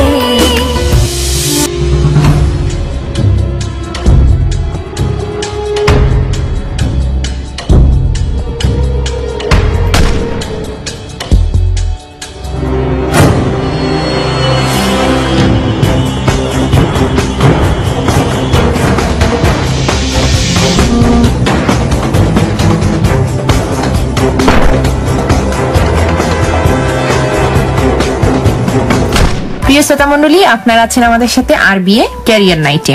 আজকে তো আগেই বলেছি যে একটু গুরুগম্ভীর অনুষ্ঠান, অনেক অনেক তথ্য এবং সবই আপনাদের জন্য এবং এগুলো খুবই প্রয়োজনীয়। তুহিন ভাই, জি জি, আমরা এরপর আপনার কাছে আসলে আমি জানতে চাই শ্রোতা মণ্ডলীর পক্ষ হয়ে যে কোথায় কোথায় আসলে চাকরিগুলো খুঁজবো। আমরা জানি যে বিভিন্ন ধরনের অনলাইন সোর্স আছে, যে সিক আছে, ইনডিড আছে, তারপরে আরো অনেক ধরনের অনলাইন জব আছে। যারা আসলে এখন চাকরি খুঁজছেন তারা সবাই জানেন, কিন্তু আপনি কি আমাকে বলবেন যে কতখানি ইফেক্টিভ ওয়েতে আমি আসলে চাকরি খুঁজবো? কারণ তো জব মার্কেট হাজার হাজার জব আছে। জি জি, অবশ্যই। এখানে আমাদের এটা একটা ইউনিক ব্যাপার, যে সবসময় যে কথাটা বারবার বলতেছে যে অস্ট্রেলিয়ান স্ট্যান্ডার্ড, অস্ট্রেলিয়ার জব খোঁজা বা এই যে জব এরিয়াটা যেটা তুমি জানতে চাচ্ছ, যেটা খুব ইম্পর্টেন্ট একটা ব্যাপার, যে আমরা আসলাম, জানলাম, সিভি প্রিপেয়ার করলাম, সবকিছু হলো, জবটা খুঁজবো কোথায়? এটার মধ্যে একটা সোর্স গুলা কি? একটা সোর্স হচ্ছে অনলাইন সোর্সের কথা যদি বলি, www.seek.com.au, www.career1.com.au, www.mycareer.com.au, www.highwages.com.au, www.nowhiring.com.au। এই ধরনের ওয়েবসাইটগুলো আছে যেগুলো আমাদেরকে হেল্প করবে। এর বাইরে আছে হচ্ছে অস্ট্রেলিয়ান জব সার্চ নামে গভর্নমেন্টের একটা ইনিশিয়েটিভ আছে, সেখানে আমরা জব, এটা অনলাইন, সেটাতে আমরা জব পেতে পারি। এরপর রিক্রুটমেন্ট এজেন্সি আছে, এই এজেন্সিগুলো কিন্তু একটা অনেক ভাইটাল রোল প্লে করে। ওয়ার্ক স্কিল আছে, র্যান্ড স্টেট আছে, ওয়ার্ক ফোর্স আছে, এবং অনেক ধরনের এইগুলো আমরা শিখে গেলেই এই সব রিক্রুটমেন্ট এজেন্সি ডিটেলস গুলো পেয়ে যাবো। অ্যাডলেডে এই মুহূর্তে রিক্রুটমেন্ট এজেন্সির মাধ্যমে একটা huge number of employment generate হয়, আমরা যদি ইমিডিয়েট কোনো জব আচ্ছা, এই রিক্রুটমেন্ট এজেন্সিগুলো কি পেইড? আমাকে কি পে করতে হবে? না না না, এই রিক্রুটমেন্ট এজেন্সিকে পে করতে হবে না। আর এর বাইরে যে labour hire and temporary agencies আছে, প্রফেশনাল ইন্ডাস্ট্রি জার্নাল আছে, নোটিশ বোর্ড আছে, তারপরে হচ্ছে এই মাধ্যমে আমরা পেতে পারি। আর এর বাইরে মোর স্পেসিফিক্যালি যে গভর্নমেন্টের যে আরেকটা ইনিশিয়েটিভ আছে, সেটা হচ্ছে যে ওয়ার্ক রেডি। ওরা যে সিভি প্রিপারেশন করে দেবে, একজন ক্যারিয়ার অ্যাডভাইজার, এটা ফ্রি সাউথ অস্ট্রেলিয়ান রেসিডেন্টের জন্য। ওরা জব হান্ট করতে সুবিধা দিবে, প্লাস হচ্ছে ওরা বিভিন্ন ধরনের জব পাঠাবে। এছাড়াও আরো বেশ কিছু স্টেট ওয়াইড বা এই ধরনের আরো প্রাইভেট কোম্পানি আছে, কনসালটেন্ট আছে, এবং এগুলো যে জব সিকার তাকে পে করতে হয় না, তাকে এনলিস্টেড হতে হয়। সে যদি এনটাইটেল হয়, দেন গভর্নমেন্ট ওই প্রাইভেট কোম্পানিটাকে পে করে দেয়, প্রাইভেট কনসালটেন্টটাকে, কিন্তু এইগুলো কিন্তু ফ্রি অফ কস্ট করে দেয়। আচ্ছা, জব সিকারকে কোনো কিছু পে করতে হবে না, জব সিকার শুধু কমিউনিকেট করবে। আচ্ছা, যে এই ধরনের প্রাইভেট কনসালটেন্ট যারা আছে তাদের যে আমি এই ধরনের একটি জব খুঁজছি, দেন সেই কনসালটেন্ট কোম্পানি সেটা খুঁজে তাকে, তারা ইন্ডিভিজুয়াল কেস হিসেবে নেবে। সে কথার কথা যে এক্স এসেছে, সে একজন অ্যাডমিন জব করতো বাংলাদেশ থেকে, তার প্রোফাইল এরকম, সে হয়তো এরকম জব খুঁজেছে যে এখন কোন রকমের একটা জবে আসছে, কিন্তু সে একটা ভালো জবে যেতে যাচ্ছে, তখন এই প্রাইভেট কনসালটেন্টের কাছে গেলে সে টেক ওভার করবে, একজন কেস অফ হিসেবে এই কেসটাকে সে নিবে, নিয়ে তাকে গাইড দিবে, তাকে সিভি প্রিপারেশন করা, ইন্টারভিউ বোর্ড পর্যন্ত ফেস করে দেওয়া, কিভাবে সেই ইন্টারভিউ ফেস করতে হবে। এগুলো কি সবই ফ্রি অফ কস্ট? সবই টোটালি ফ্রি অফ কস্ট, সে কোনো চার্জ করে না। এটা আমাদের জন্য সুখবর আমি বলবো। অবশ্যই অবশ্যই অবশ্যই, এবং এটার কথা অনেকে কিন্তু জানে না, এবং এটা হেল্পও কিন্তু না। এই যে বললাম যে এই যে জানার বিষয়গুলো আছে, যে অস্ট্রেলিয়ান স্ট্যান্ডার্ডে যে প্রচুর কিন্তু স্কোপ আছে, যে জিনিসগুলো আমরা জানি না। যেরকম প্রাইভেট কনসালটেন্ট আছে যারা ফ্রি অফ কস্ট জব সিকারদেরকে হেল্প করে, তারা হাতে ধরে নিয়ে জব ইন্টারভিউ পর্যন্ত বোর্ড পর্যন্ত পৌঁছে দেয়। এই ইনফরমেশনটা কিন্তু আমাদের কাছে অজানা। সো ইনফরমেশন কালেকশন করতে হবে, যত ইনফরমেশন কালেকশন করা যাবে, যতটা আমাদেরকে এইভাবে ইউটিলাইজ করা যাবে সেটা হেল্প করবে। এর বাইরে আরেকটা ইনফরমেশন আমি দিতে পারি যে প্রফেশনাল অ্যান্ড ইন্ডাস্ট্রি জার্নাল, যার যার যেমন প্রফেশন আছে সেই প্রফেশনাল বডিগুলোর সাথে অ্যাটাচমেন্ট থাকলে তাদের কাছ থেকে জব পাওয়া যায়। আর আরেকটা জব এরিয়া হলো হিডেন জব মার্কেট। এমনি বলা হয়ে থাকে যে ওই অস্ট্রেলিয়াতে 80% জব থাকে হিডেন জব। হিডেন জব হচ্ছে একটা কোম্পানিতে জব আছে, তার অ্যাডও দিচ্ছে না, কিছু দিচ্ছে না, অথচ জব পজিশন অ্যাভেলেবেল আছে। কেউ গিয়ে যদি অ্যাপ্রোচ করে, যে তার সিভিটা নিয়ে গিয়ে গেল, কথা বললো যে আমি এই কিন্তু আমি জানছি কিভাবে যে কোম্পানিতে আসলে আমাকে that's the very important thing, যে এই যে হিডেন জব আমার জানার মধ্যে প্রচুর লোক কিন্তু এরকম হিডেন জব পেয়ে যায়। এটাই হচ্ছে একটা অ্যাপ্রোচের বিষয় আছে। এই ক্ষেত্রে নিজেকে একটু অ্যানালিটিক্যাল হতে হবে। আমি একজন আইটি প্রফেশনাল, আমার আইটি জব পেতে চাই, আমি এখন যে জবই করি আমার টার্গেট হলো আইটি জবে ঢোকা। তাহলে আমি দেখি, রিসার্চ করি যে আইটি রিলেটেড কাজগুলো কারা করছে, মানে একদম আইটি বেজে যাইতে হবে তা না, আমি নিজে সরাসরি ফিজিক্যালি। এটা কিন্তু আবার অনেক সময় আমাকে বলা হয় না যে আমার কোম্পানিতে এরকম একটা জব আছে, কেউ একজন আমাকে বললো যে তুমি তো আমার নাম গিয়ে বলো, রেফারেন্স, যেটা আমরা বলি যে রেফারেন্স, আমার নাম গিয়ে বলো, দেখা যাবে যে সেক্ষেত্রে চাকরির স্কোপ। এবং এটা কিন্তু সত্য যে এভাবে অনেক জায়গায় চাকরি হচ্ছে। True, very true. অস্ট্রেলিয়াতে মানে এটা একটা খুব একটা কালচার, মানে যেটা আমাদের দেশে হয়তো আমরা দেখে আসছি, আমাদের বাংলাদেশে যে রেফারেন্স মানে খারাপ একটা ব্যাপার, যে রেফারেন্সে চাকরি হয়ে গেছে, কিন্তু অস্ট্রেলিয়াতে কিন্তু রেফারেন্সটাকে অনেক ভালোভাবে দেখায়। এবং আমি এমন কোম্পানি দেখি রেফারেন্স এখানে একটা তথ্য যে এখানে জব আছে, তুমি যাও, সেখানে যখন তাকে পরিচিতি দেওয়া হয়, ডিডাকশন দেওয়া হয়, লিখে দেওয়া হয়, হি হ্যাজ স্ট্রং রেফারেন্স থাকাটা এখানে অনেক ভালো পজিটিভ অর্থে ধরা হয়। যে রেফারেন্স মানে হচ্ছে আমি ওই লোকটাকে জানি। এবং এই রেফারেন্স কিন্তু এই না যে সিভির নিচে যে আমরা রেফারেন্স লিখি, সেটা কিন্তু না। রেফারেন্স মানে আমি ফোন করে বলবো যে লাকিকে চিনি আমি, সে হচ্ছে এই সেক্টরে ভালো, সে কম্পিটেন্ট। এখন আমি যদি আমার আরেকটা কলিগকে বলি, সে আমার উপর ট্রাস্ট করে, তোমার চাকরি হয়ে যাবে। সেই ক্ষেত্রে কিন্তু আবার যে সিভি, রিজুমে, এক্সপিরিয়েন্স, ব্যাকগ্রাউন্ড কোনো কিছুই ফ্যাক্টর না। তুমি গেলা জব হয়ে গেল।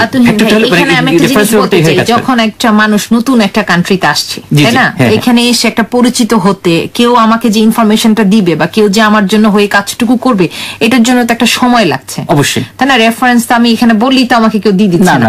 সো মানে যখন প্রথমে এসি তো আমি এই সুযোগটা পাচ্ছি না, এটার জন্য আমাকে সময় দিতে হবে। Right.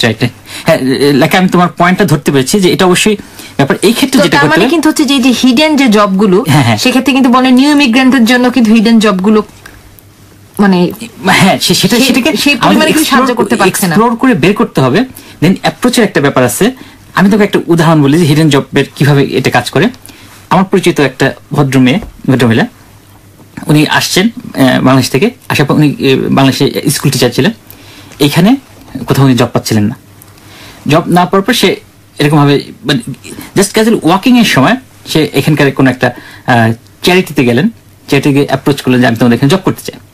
We don't have no job, স্বাভাবিক যেটা সবারই উত্তর হয় ওদের, we don't have any job. That's fine, I am free now, I can do some volunteer work. Okay, you can swear sometimes, yeah, you can. কাজগুলো করতে যায়, তাহলে সেক্ষেত্রে অন্তত আমাদের এই যে একটা যোগাযোগটা বাড়ছে এখানকার মানুষদের সাথে। যে সেই ভদ্রমহিলা সেখানে ভলান্টিয়ার ওয়ার্ক করলো, 6 মাস করলো, তারপর তাদের সাথে কমিউনিকেশন হয়ে গেল এবং তারা দুজন কিন্তু আন্ডারস্ট্যান্ড করতে পারো। এবং এখানে কিন্তু একটা হিডেন জব ছিল এবং তারা তাকে সেখানে এক্সপ্লোর করতেন। তার যেহেতু রেফারেন্স ছিল না, কোনো কিছু ছিল না। দেন 6 মাস পরে কি হলো, যখন ওর কম্পিটিশন একটা পজিশনে একদম ছুটিতে চলে গেল, তখন তাকে বলছে ইউ ক্যান কাম ফর 6 তখন একটা পরিচিত হয়ে গেছে, সে কাজটা পারতেছে, দেখতেছে সে ক্যাপেবল। এই যে জিনিসটা যে আমরা যে ক্যাপেবল, আমরা যে পারি, এই জিনিসটা প্রুভ করার দায়িত্ব কিন্তু আমাদের আগে যেতে হবে, আমাদের প্রুভ করতে হবে, তারা তখন ট্রাস্ট করবে। আপনি বলতে চাচ্ছেন যে ইনিশিয়ালি যদি কোনো জব না হয়, সেক্ষেত্রে যে ভলান্টিয়ারিং কাজগুলো আছে সেগুলোকে যেন আমরা গুরুত্ব সহকারে নিই এবং অংশগ্রহণ করি। এবং এই ক্ষেত্রে কি হবে, আমি যে ব্যারিয়ার গুলোর কথা বললাম, যে ল্যাঙ্গুয়েস্টিক, কালচারাল গ্যাপ, সমস্ত কিছু কিন্তু ওভারকাম হয়ে যাবে। এবং এখানে পেইড না হোক, কিন্তু সে কিন্তু অ্যাচিভ করছে এক্সপিরিয়েন্স, এবং এটা কিন্তু সিভিতে লিখতে পারতেছে যে পেইড না, কিন্তু ভলান্টিয়ারিং হইলো, সে কিন্তু কিছু একটা করতেছে, বসে থাকতেছে না। সে যদি আমাদের আর্নিং এর জন্য কোনো জবে থাকতে হয়, তারপরে পার্ট টাইম হিসেবে যদি ভলান্টিয়ারিং থাকে, উইকেন্ডে থাকি, এটা একটু কষ্ট করতে হবে। এটা তো স্বাভাবিক, আমরা নতুন দেশে আসছি, আমাদেরকে নিজেকে এস্টাবলিশ করতে হলে পরে অবশ্যই আমাদের জীবন থেকে শুরু করা। এবং এটা আমি একটু উল্লেখ করব যে অনেক সময় দেখা যায় যে যারা নতুন এসছেন বাংলাদেশি, তাদের পক্ষে খুবই কঠিন হয়ে দাঁড়ায় একজন অস্ট্রেলিয়ানকে রেফারি হিসেবে সিভিতে তার নাম দেয়া, যেহেতু কেউ পরিচিত নেই। কিন্তু এটা অনেক চাকরিতে দেখা যায় যে হয়তো প্রথমে এসে আমি 2জন বাংলাদেশি নাম দিচ্ছি আমার সিভিতে, বাট যারা চাকরির জন্য আমাকে কল করছে তারা জি। কিন্তু একটু এক্সপেক্ট করে যে কোনো না কোনো একজন অস্ট্রেলিয়ান আমাকে জানে বা চিনে, কিন্তু এটা তো এসে আমার হয়ে যাচ্ছে না। So আমরা সম্ভব যদি না। এই ভলান্টিয়ারি অ্যাক্টিভিটিস গুলো True, আমরা true. বাড়াতে পারি, অবশ্যই, so অবশ্যই। দেখা যাবে যে আমাদের এই হেল্পটা হ্যাঁ, যে হবে। আমাদের মেইন স্ট্রিমের সাথে আমরা মিশতে পারছি, মেইন স্ট্রিমের কালচারটা জানতে পারছি, মেইন স্ট্রিমের রেফারেন্স পাচ্ছি, কারণ আপনি কিন্তু ভলান্টিয়ার যখন করছেন তখন ফ্রি সার্ভিস দিচ্ছেন, so they will be grateful যে তারা হ্যাঁ। যখন ভলান্টিয়ার সার্ভিসে একটা এভলিউশন তারা করবে, আর আপনি স্কিলসটাকে আপনি রিটেইন করতে পারতেছেন। আর রেফারেন্সের ক্ষেত্রে আমাদের কমিউনিটি পিপলদেরকে আগে আসতে হবে। আমাদের এখন কিন্তু বাংলাদেশি কমিউনিটি একেবারে ছোট না, 5,000-এর মতো পিপল আছে, তারা অনেকেই খুব ভালো ভালো পজিশন আছে, ভালো ভালো জবে আসছে। তো তাদের সাথে কমিউনিকেট করা, আমাদের কমিউনিটি অর্গানাইজেশন গুলো আছে সেগুলোর সাথে ইনভলভ হওয়া, আমাদের যে স্কুলগুলো আছে বাচ্চাদেরকে সেখানে নিয়ে যাওয়া, সেখানে গেলে পরিচিত হয়। এর মাধ্যমে যে নেটওয়ার্কিং একটা খুব গুরুত্বপূর্ণ জিনিস, এই নেটওয়ার্কিং এর মাধ্যমেই কিন্তু রেফারেন্স বের হয়ে আসে যে আমাদের যে ওন প্রফেশন, আচ্ছা দেখি এর তো একটু যদি রেফারেন্স দিলে হয়, বা আমি জানি যে ওখানে জব হচ্ছে, আমি বলে দিলাম যে ভাই তুমি এখানে সেক্ষেত্রে কিন্তু আসলে এইখানে এই পার্টিকুলার জায়গাটা আমি বলবো যে আমাদের একটু আন্তরিকতার প্রয়োজন আছে। অবশ্যই, আমরা যদি অবশ্যই, জানি অবশ্যই। আমি যেখানে কাজ করছি সেখানে আরেকজনকে কাজ দেওয়ার সুযোগ আছে, সুযোগ আছে। আমার কিন্তু এগিয়ে আসা উচিত। True, true, true, হ্যাঁ, এবং অবশ্যই। যেটা বললাম যে আমার রেফারেন্স যদি হয় কারো কিছু, হ্যাঁ, সেক্ষেত্রে এটা অনেক ভালো। অনেক বড় ব্যাপার, একটা মানুষ কত বড় একটা উপকার করা হলো, প্লাস যে তার একটা রিকগনাইজেশন হলো, সে একটা সেটা হচ্ছে দেশের এইটা হচ্ছে যে এটা কিন্তু একদম একটা আন্তরিকতার জায়গা। আন্তরিকতা। True true. আপনি কি একটু আমাদের খুব ছোট্ট করে বলবেন জি। যে এই যেসব জবের ক্ষেত্রে হ্যাঁ, হ্যাঁ। যে আমাদের কিন্তু কিছু ল আছে? জি জি অবশ্যই। হ্যাঁ, এটা জবের যখন আমরা অ্যাপ্লিকেশন করব তখনও এবং পরবর্তীতে যারা জবগুলোতে জয়েন করবেন জি। তাদের জন্য এটা প্রযোজ্য। একটু যদি ছোট করে বলতেন যে আমাদের জি, law গুলো- অবশ্যই। মানে এখানে অস্ট্রেলিয়া অসম্ভব একটা রেগুলেটেড কান্ট্রি, এখানে মানে লর বাইরে কোনো কিছু করার সুযোগ নেই। আমি একটা ছোট এক্সাম্পল দিয়ে শুরু করতেছি, এখানে স্ট্রং কতখানি ল। এটা ওয়েস্টার্ন অস্ট্রেলিয়ার একটা ঘটনা। সেখানে একটা ক্রু হিসেবে কাজ করছিল ম্যাকডোনাল্ডসে একজন ফিলিপিনো ভদ্রমহিলা। উনি হচ্ছে সেখানে ক্যাজুয়াল হিসেবে কল করতো। উনি প্রেগনেন্ট হয়ে গেলেন, প্রেগনেন্ট একটা পর্যায়ে, যেহেতু উনি ক্যাজুয়াল, উনি ম্যাটারনিটি লিভ ক্লেম করে নাই, ওনাকে ওনার ম্যানেজার ডেকে বললো যে তুমি যেহেতু এখন প্রেগনেন্সি পিরিয়ডে আছো, আমরা তোমাকে অফ করে দিচ্ছি। সে রিজন হিসেবে দেখলো যে প্রেগনেন্ট, এই জন্য অফ করে দিচ্ছি। ভদ্রমহিলা এসে ফেয়ার একটা জাস্ট তার কমপ্লেনটা লস করে দিল। ম্যাকডোনাল্ডসকে $1.5 লক্ষ কম্পেনসেট করতেছে এই ভদ্রমহিলাকে, আচ্ছা, স্টেট হইতে $1.5 লক্ষ কম্পেনসেট করতেছে। এটা একটা বিখ্যাত কেস। যারা হিউম্যান রিসোর্স এরিয়াতে জব করেন বা যারা আছেন তারা জানেন এই জিনিসটা, যে এখানকার ল কত স্ট্রং, যে তাকে রিজন হিসাবে প্রেগনেন্সি শো করা যাবে না, রিজন হিসেবে অন্য, সেই কারণে তার জব স্টপ করা যাবে না। সেদিন ম্যাটারনিটি জব, তাকে লাইট জব দিতে পারে, তাকে ব্যাক অফিসে জব দিতে সে পারে, process-এর মধ্যে দিয়ে process-এর তাকে মধ্যে leave-এ যাবে। যেতে হবে। তাকে লিভে যেতে হবে, কিন্তু তাকে শুধু প্রেগনেন্সি এই কারণে তাকে স্টপ করে দিতে পারে না। তো নর্মালি আমি মানে বলছি যে কি ল গুলো আছে এখানে অস্ট্রেলিয়া, এবং সেগুলো ইম্প্যাক্টটা কি, যেটা আমরা যখন বাংলাদেশ থেকে আসলাম এখানে এসে জব খুঁজলাম, আমাদের নিজেদেরও জানা দরকার। প্রিয় শ্রোতাবৃন্দ, আপনার ধৈর্য ধরে একটু শুনবেন এই লগুলো, এগুলো হয়তো আপনাদের জব খোঁজার ক্ষেত্রে বা আপনাদের অন্যান্য ক্ষেত্রেও আপনাদের কাজে লাগবে। এখানে কমনওয়েলথ অফ অস্ট্রেলিয়ার যে লগুলো আছে, racial discrimination act 1975, sex discrimination act 1984, Human Rights and Equal Opportunity Commission Act 1986, Disability Discrimination Act 1992, Fair Work Act 2009, Equal Employment Opportunity Act 1987, Equal Opportunity for Women in the Workplace Act 1999, Age Discrimination Act 2004, Defense Reserve Service Protection Act 2001, Workplace Health and Safety Act 2011 এবং আমাদের south অস্ট্রেলিয়াতে specifically আছে equal opportunity act 1984, racial verification act 1996, occupational health safety and welfare act 1986। এই অ্যাক্টগুলো কিভাবে আমাদের জবের ক্ষেত্রে impact করে? তুহিন ভাই, এই যে ল গুলোর কথা যে বললেন, জি জি। তো এখন আমি যদি কখনো কোনো ফেস করি আমার জি। চাকরি ইন্টারভিউ দিতে গিয়ে বা হ্যাঁ। আমার চাকরি হওয়ার পরে, হ্যাঁ। তো এগুলো আসলে আমি ক্লেম করব কিভাবে, যে আমার কমপ্লেইনটা আমি লজ করব কিভাবে, বা এগুলো আসলে আমি প্রুফ করব কিভাবে যে Right, হ্যাঁ right. আমি একটা কোনো না কোনো ডিসক্রিমিনেশনের শিকার শিকার হয়েছি? হচ্ছে, সেটা হতে পারে রেশিয়াল ডিসক্রিমিনেশন, হতে পারে যে এজ ডিসক্রিমিনেশন। যদি কেউ কখনো এই ধরনের ডিসক্রিমিনেশন শিকার হয়েছে, সেটা ইন্টারভিউ বোর্ডে হোক, অথবা ইন্টারভিউ যোগ্যতা প্রমাণ করতে গিয়ে হোক, অথবা জব সেক্টর হোক, সেক্ষেত্রে যেটা আপনাকে প্রুফ রাখতে হবে অবশ্যই। সে প্রুফ রাখাটা কি কারণে সে ডিসক্রিমিনেট মনে করছে, যে ইকুয়াল অপরচুনিটি থাকা সত্ত্বেও আরেকজনকে প্রিফার করা হয়েছে, এই ধরনের যে ডকুমেন্টেশনগুলো অবশ্যই স্ট্রং ডকুমেন্টেশন বেস হতে হবে। ফেয়ার অ্যাক্টে গিয়ে ফ্রি লস করা যায় কমপ্লেন, সেটা একদম ফ্রি অফ কস্ট, এটাতে ইয়ে লাগে না। অথবা কোনো কোনো ক্ষেত্রে যদি এটা Evidence সহ তো আমাকে দিতে হবে। এভিডেন্সটা রাখতে আচ্ছা, হবে। এটা ইম্পর্টেন্ট। যে ভদ্রমহিলার কথা বললাম, উনি রেকর্ড করে রাখছিল স্পিকিংটা। আচ্ছা, মানে তাকে যে সময় বলা হয়েছে যে তোমাকে অফ করে দিচ্ছি চাকরি থেকে, হ্যাঁ, বুঝতে পেরেছি। এবং এইটা কিভাবে আমাদের ইম্প্যাক্ট করে সেটা একটু ছোট করে বলছি। যেমন এজ ডিসক্রিমিনেশন অ্যাক্ট, অস্ট্রেলিয়াতে কিন্তু কোনো এজ বার নাই গভর্নমেন্ট জবের ক্ষেত্রে। কিন্তু আমি আর্মির একটা জব দেখেছিলাম, অ্যাড দেখেছিলাম প্রথম আসার পরে, একটু অবাক হয়েছিলাম। সেখানে লেখা ছিল anyone can apply as 17 to 70, 17 বছর থেকে 70 বছর পর্যন্ত যে আর্মির একটা ইয়েতে, তখন আমি খুব অবাক হয়ে গেছিলাম আর্মির একটা এটা শুনে আমাদের সেই অবস্থা না যে 32 বছর হয়ে গেছে আর আমি সরকারি চাকরি অ্যাপ্লাই করতে পারবো না, সেই অবস্থা না। একটু মানে ওল্ডার এজে মানুষরা গভর্নমেন্ট জবে যায় বা ওই ধরনের পড়ে, এটা একটা ডিসেবিলিটি, কোনো ধরনের ডিসেবিলিটির জন্য কাউকে জব থেকে তাকে ইয়ে করা যাবে না যে তুমি আনফিট, এটা করা যাবে না, এবং তাকে সাপোর্ট দিতে হবে। সে তার কারো যে ডিসেবিলিটি থাকে সে ফিট থেকে জবের জন্য তার সুযোগটা দেবে, তাকে মুভমেন্ট থেকে শুরু করে তার সিটিং অ্যারেঞ্জমেন্ট থেকে সমস্ত কিছুতে কমপ্লায়েন্স করতে হবে। এবং এগুলো খুব একটা স্ট্রং ল। আর রেসিয়াল ডিসক্রিমিনেশন এটা খুবই স্ট্রং, এবং আমাদের এখানকার সিভিতে কখনোই নিজের এজ, তারপর ফ্যামিলি স্ট্যাটাস, ম্যারিশিয়াল স্ট্যাটাস, এই জিনিসগুলো কিন্তু ন্যাশনালিটি কখনো দিতে হয় না, এবং কেউ চাইতেও পারে না, জিজ্ঞাসা করা হয় না। আরেকটা স্ট্রং ল আছে, সেটা হচ্ছে প্রাইভেসি অ্যাক্ট। আর এর বাইরেও একটা ন্যাশনাল এমপ্লয়মেন্ট স্ট্যান্ডার্ড আছে, NES 1 জানুয়ারি 2010 থেকে ইমপ্লিমেন্ট করা হয়েছে। এখানে যেমন ম্যাক্সিমাম উইকলি আওয়ারের কথা বলা হয়েছে যে 30 আওয়ার্স ম্যাক্সিমাম জব করতে পারবে। এরপরে বলা হয়েছে যে ফ্লেক্সিবল ওয়ার্কিং অ্যারেঞ্জমেন্ট, এই জিনিসটা জানা দরকার যারা আমরা এমপ্লয়মেন্টে থাকি, যে ধরনের এমপ্লয়মেন্টে হোক, সেখানে কেউ যদি 12 মান্থস অ্যান্ড কন্টিনিউয়াস সার্ভিসে থাকে, তাহলে তার যদি বাচ্চা থাকে, সেই বাচ্চার জন্য সে ফ্লেক্সি টাইম চাইতে পারে। মানে অফিস আওয়ার যদি হয় 9টা 5টা, সে বাচ্চাকে স্কুলে আনা নেওয়ার জন্য সে সেটাকে 10টা 6টা করতে পারে, অথবা 8টা 4টা করতে পারে। তো ফ্লেক্সি টাইমের একটা অপশন আছে। প্যারেন্টাল লিভ আছে, অ্যানুয়াল লিভ আছে, personal carer leave and compensate leave, এই ব্যাপারটা আছে। তারপর এই যে ব্যাপারগুলো, এটা ন্যাশনাল এমপ্লয়মেন্ট স্ট্যান্ডার্ডে ইনকর্পোরেট করা হয়েছে, এবং এটা ভায়োলেশন করে সিরিয়াস অফেন্স, এটা কোনো কোম্পানি ভায়োলেট করতে পারে না। সো তার মানে আমরা কিছু গুরুত্বপূর্ণ তথ্য শুনলাম যে আমরা যে জব খুঁজবো, জবে যাব, সেক্ষেত্রে যে আমাদের কিছু খুবই গুরুত্বপূর্ণ রাইটস আছে, এগুলো সম্পর্কে জানলাম। একটা ছোট্ট গানে যাচ্ছি, একটা বিরতি বলবো, গানের ফিরে আসছি, আবার শুনবো আরো কিছু গুরুত্বপূর্ণ তথ্য। তোমার জন্যে তারার তিমি জোছনা নিরবধি, তোমার জন্যে রংধনু রং লাল নীল 13 নদী, এক মুহূর্তে দিতে পারি তোমায় নেশা, আমার জন্যে শুধু রেখো মাতালো তোমার জন্যে তারার তিমি জোছনা নিরবধি, তোমার জন্যে রংধনু লাল নীল 13 নদী,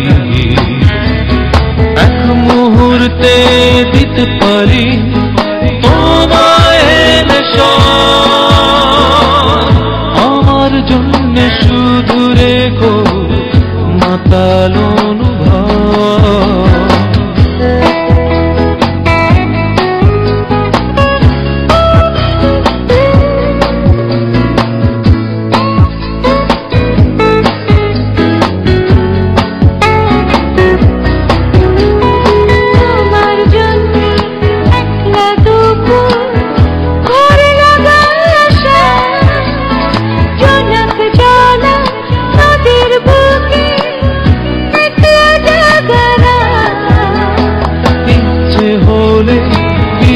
দেব তোমার জন্যে সব, আমার জন্যে শুধু রেখো মাতাল অনুভব।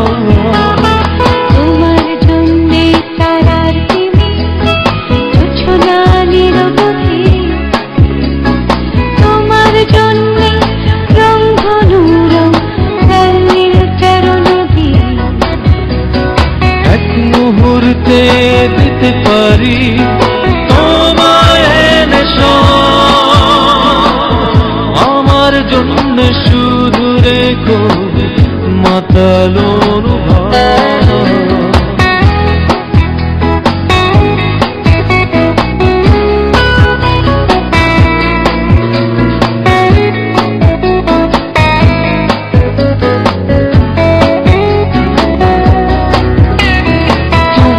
জন্যে আমার আছে সুখের অন্তরী, স্বপ্ন মাখা সাগর পাহাড় সূর্য দীঘল দিন, পলকে দিতে পারি তোমার জন্যে সব, আমার জন্যে শুধু রেখো মাতাল অনুভব।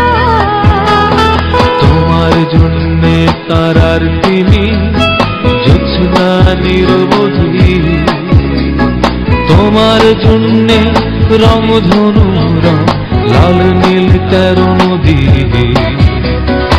এক মুহূর্তে দিতে পারি তোমায় নেশা আমার জন্য শুধু রেখো মাতালো শ্রোতামণ্ডলী, আপনারা আছেন আমাদের সাথে আরবি এর ক্যারিয়ার নাইটে, শুনছেন আমাদের 103.1 FM এর রেডিও বাংলা ডিলারে সাউথ অস্ট্রেলিয়ায় বাংলাদেশের অনুরণন। চলে যাচ্ছে আমাদের মূল অনুষ্ঠানে। তুহিন ভাই, আমরা তো অনুষ্ঠান শেষ প্রান্তে চলে এসেছি। আজকে অনেক বিষয়ে কথা বললাম আমরা, আমাদের হাতে সময় খুবই কম আছে। আর আরেকটা বিষয় যেটা হয়তো বা অনেক কিছু আসলে আমরা আজকে অনুষ্ঠানের মাধ্যমে কভার করতে পারলাম না। আমরা শ্রোতামণ্ডলী আপনারা জানেন, প্রথম দিকে আমরা কিছু অনুষ্ঠান করেছিলাম রেডিও বাংলার পক্ষ থেকে, সিভি রাইটিং, জব হান্টিং এই বিষয়গুলোতে, কিন্তু আজকে আমরা ছিলাম যে খুব একটা মানে ওভারঅল সবকিছুকে তুলে ধরতে। তো যদি সম্ভব হয় ইন ফিউচার আমরা আরো অনুষ্ঠান প্রচার করব, বিশেষত যেটা বললাম যে সিভি রাইটিং এর যে কি ব্যাপারগুলো আছে, যেটাই আসলে জব পেতে আপনাকে বা ইন্টারভিউ শর্টলিস্টেড অ্যাটলিস্ট আপনাকে সাহায্য করবে। তো তুহিন ভাই, আপনি কি একটু ওভারঅল আমাদের শ্রোতা মণ্ডলীকে বলবেন যেন ফ্রাস্ট্রেশনের জায়গাটা থেকে আমরা না থাকি, এগিয়ে যাই, যত বাধা বিপত্তি আসুক এবং ধৈর্য ধরে চেষ্টা করতেই থাকি। অবশ্যই আমরা যখন আমাদের নিজেদের মাতৃভূমি ছেড়ে চলে এসেছি, নিজেদের নারীর টান ছেড়ে চলে এসেছি এই অস্ট্রেলিয়াকে আমাদের নিজেদের দেশ বানানোর জন্য, এবং এখানে একটা ডিটারমিনেশন থাকতে হবে আমাদেরকে যে আমরা হেরে যাব না, আমরা আমাদের লক্ষ্যে পৌঁছবই। এই ডিটারমিনেশনটুকু শুধু থাকতে হবে। প্ল্যান এ রাখতে হবে, প্ল্যান বি রাখতে হবে, প্ল্যান সি রাখতে হবে। যত ঝড়ঝাপটায় আসুক, যতই অস্ট্রেলিয়ান স্ট্যান্ডার্ড সামনে আসুক, যতই কেরিয়ার প্ল্যানিং বলি, যতই বলি, আমাদেরকে আমাদের ডিটারমিনেশনটা রাখতে হবে। এবং আমি দেখেছি যে প্রত্যেকেই যার যার প্রফেশনাল জবে আসতে পেরেছে। কেউ 1 বছর পরে পেরেছে, কেউ 2 বছর পরে পেরেছে, কেউ 5 বছর পরে পেরেছে, কিন্তু যারাই টার্গেট করেছে তারা অ্যাচিভ করতে পেরেছে। কারণ অস্ট্রেলিয়ান গভর্নমেন্ট খুব সাপোর্টিভ, অস্ট্রেলিয়ান এনভায়রনমেন্ট খুব সাপোর্টিভ, বাট আপনাকে সেই জিনিসটা অ্যাচিভ করতে হবে। সো ফ্রাস্ট্রেশনের কোনো পজিশন নাই, কোনো ধরনের ফ্রাস্ট্রেশন না। আমাকে কৌশলী হতে হবে, যেন আমাকে যে জবে আমাকে যে অংশটুকু আমার জন্য চাচ্ছে সেইটুকু আমি যেন খুব ভালোভাবে আসলে তাদের কাছে উপস্থাপন করতে পারি। অবশ্যই প্রথমে এটা হচ্ছে সিভির মাধ্যমে, এবং পরবর্তীতে যখন আমাকে ইন্টারভিউতে কল করবে, ইন্টারভিউ যখন আমি ফেস করব তখন করতে হবে। কিছু ক্যারিয়ার ডেভেলপমেন্ট প্ল্যানিং পাশাপাশি রাখতে হবে, যে আমরা একটা সার্ভাইভাল জবে কিছু ট্রেনিং, কিছু কোর্স, ইউনিভার্সিটিতে যাওয়া যেতে পারে, এই ধরনের প্ল্যানিং গুলো মাথায় রাখতে হবে। নিজের ডেভেলপমেন্টের জন্য বিভিন্ন জায়গায় বিভিন্ন ধরনের ওয়ার্কশপ আছে, সেগুলোতে অ্যাটেন্ড করা এবং নিজের নেটওয়ার্কে যতটা সম্ভব। আপনারা কিন্তু আমি শুনেছি যে একটা ওয়ার্কশপ করতে যাচ্ছেন খুবই রিসেন্ট, একটু বলবেন কি যেন আমাদের শ্রোতা মণ্ডলীরা অংশগ্রহণ করতে পারেন? অবশ্যই প্রিয় শ্রোতাবৃন্দ, আপনারা জেনে অত্যন্ত খুশি হবেন যে আগামী 18 অক্টোবর রবিবার দিন South Australian Bangladeshi community association সাবকা একটা ক্যারিয়ার ওয়ার্কশপের আয়োজন করতে যাচ্ছে। এই ক্যারিয়ার ওয়ার্কশপটা টোটালি ফ্রি, এবং এখানে আপনাকে হাতে কলমে সিভি রাইটিং থেকে শুরু করে অন্যান্য টিপস গুলো দেওয়া হবে। এবং আমরা সাকসেসফুল মাইগ্রেন্ট যাদের কথা বলছি, এরকম 4 থেকে 5 জন সাকসেসফুল মাইগ্রেন্ট থাকবে, তারা তাদের হিস্ট্রি বলবেন যে কিভাবে তারা সার্ভাইভাল জব থেকে তারা আজকে সাকসেসফুল প্রফেশনাল জব এসেছেন। তারা তাদের এক্সপিরিয়েন্স শেয়ার করবেন। পাবলিক সেক্টর অর্থাৎ গভর্নমেন্ট সেক্টরের একজন হাই স্কিল পার্সন, উনি আপনাদেরকে দেখাবেন যে কিভাবে সেখানকার সিভি রাইট করতে হয়। প্রাইভেট সেক্টরের জন্য আমি নিজে থাকছি সেখানকার, এবং প্লাস আমি আরো আমার এক্সপিরিয়েন্স গুলো শেয়ার করব। আর এখানে থাকছেন ক্রেগ নিহিল, উনি হচ্ছে মিন্ডেইন কর্পোরেশনের সিনিয়র HR ম্যানেজার, 1300 এমপ্লয়ি মুহূর্তে মিন্ডা ইনকর্পোরেশনে জব করেছেন। ওনার 40 ইয়ার্স জব এক্সপিরিয়েন্স আছে। উনি মেইনলি কি নোট স্পিকার হিসেবে থাকবেন, উনি একজন রিক্রুটার। সো আপনাদের সুযোগ থাকবে যে একজন রিক্রুটারকে কোশ্চেন করা, যে তারা কি চায়, সরাসরি আপনারা সেই কোশ্চেনটা করতে পারবেন। আশা করি আপনারা ওই অনুষ্ঠানতে উপস্থিত থাকবেন। এখন পর্যন্ত কিছু সিট অ্যাভেলেবল আছে, আপনারা চাইলে বুকিং দিতে পারেন। এটা আমাদের ওয়েবসাইট গুলো ফেসবুকে দেয়া আছে, এবং এটা টোটালি ফ্রি। আশা করছি যে এটাতে ওনারা উপকৃত হবেন যারা অ্যাটেন্ড করবেন। আর একটা কথা আমরা একটু ছোট করে বলি, যে গভর্নমেন্ট যে জবগুলো আছে সেটার জন্য আসলে আমাকে কিন্তু পার্মানেন্ট রেসিডেন্ট হতে হবে অথবা সিটিজেন হতে হবে। সো অনেকেই যারা টেম্পোরারি রেসিডেন্ট ভিসায় এসেছেন বা যারা স্টুডেন্ট ভিসায় আসছেন বা আসার পরিকল্পনা করছেন, তাদেরকে ওই সময়টুকু পর্যন্ত ধৈর্য কিন্তু ধরতেই হবে।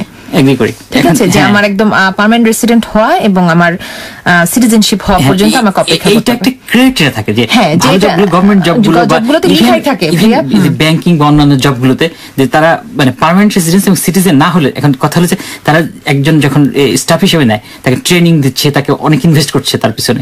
তো যদি পার্মানেন্ট রেসিডেন্স না হয় তাহলে তাকে যে কোনো সময় চলে যেতে হবে। হ্যাঁ, সেই কনফিডেন্সটা পায় না। মানে আমাদের আজকের অনুষ্ঠানে সমগ্র আলোচনা যদি আমি একটু সারমর্ম করি, সেটা হচ্ছে যে আমাকে প্রথমত নন প্রফেশনাল জব দিয়ে আসলে আমাকে শুরু করতে হবে, যেন আমি কোনোভাবে হতাশ না হয়ে যাই। আমার সার্ভাইভাল বা আমার পরবর্তী যে ফিউচার ক্যারিয়ার প্ল্যান আছে সবগুলোর জন্য আমাকে প্রথমে আসলে একটা নন প্রফেশনাল জব দিয়ে শুরু, হতাশ না হয়ে আমি যেন শুরু করি এবং এটা কন্টিনিউশন রাখি। যে আমার চেষ্টা, ভাইয়া যেটা বললেন যে কুশলী হওয়া এবং ধৈর্য ধরা, যোগাযোগ সবকিছু মিলিয়ে আসলে যেটা আমি বলবো যে আমাকে নতুন দেশ একটু আমাকে যুদ্ধের মনোভাব নিয়ে আসলে নামতে হবে, যে আমার কাঙ্ক্ষিত লক্ষ্যে পৌঁছার জন্য, আমার কাঙ্ক্ষিত চাকরিটির জন্য।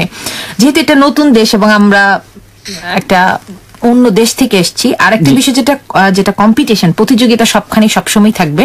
এটা যে অস্ট্রেলিয়া বাংলাদেশ এটা কোনো কথা না, সবখানেই থাকবে। তো আমি বলবো যে আপনারা যারা এতক্ষণ আমাদের সাথে ছিলেন, উপকৃত হয়েছেন, পরবর্তীতে রেকর্ডেড প্রোগ্রামটি শুনবেন, তারাও উপকৃত হবেন।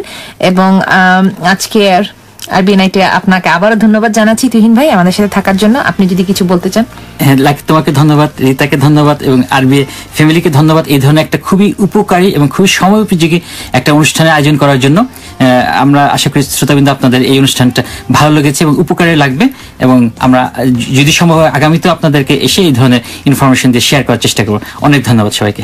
আচ্ছা, তোমরা আপনারা সবাই ভালো থাকুন। আমরা লাস্ট গানটি দিয়ে আমাদের অনুষ্ঠান শেষ করছি। শুভ রাত্রি। পরবাসী মন কাঁদে অকারণ, পাবো না কখনো তবু খোঁজে সারাক্ষণ। পরবাসী মন কাঁদে অকারণ, পাবো না কখনো তবু খোঁজে সারাক্ষণ।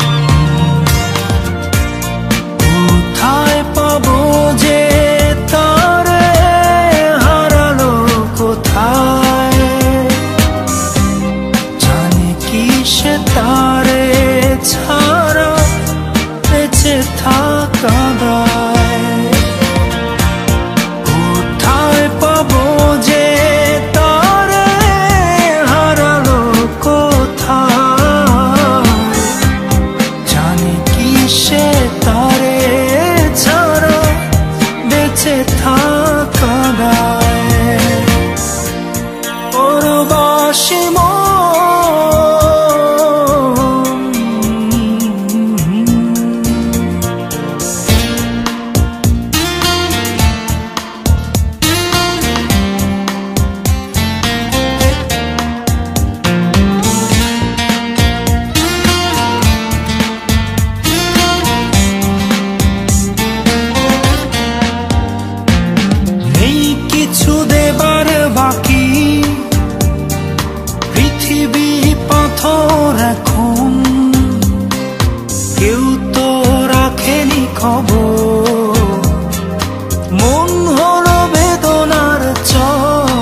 যে সারাক্ষণ। কোথায় পাবো যে তারে, হারালো কোথায়,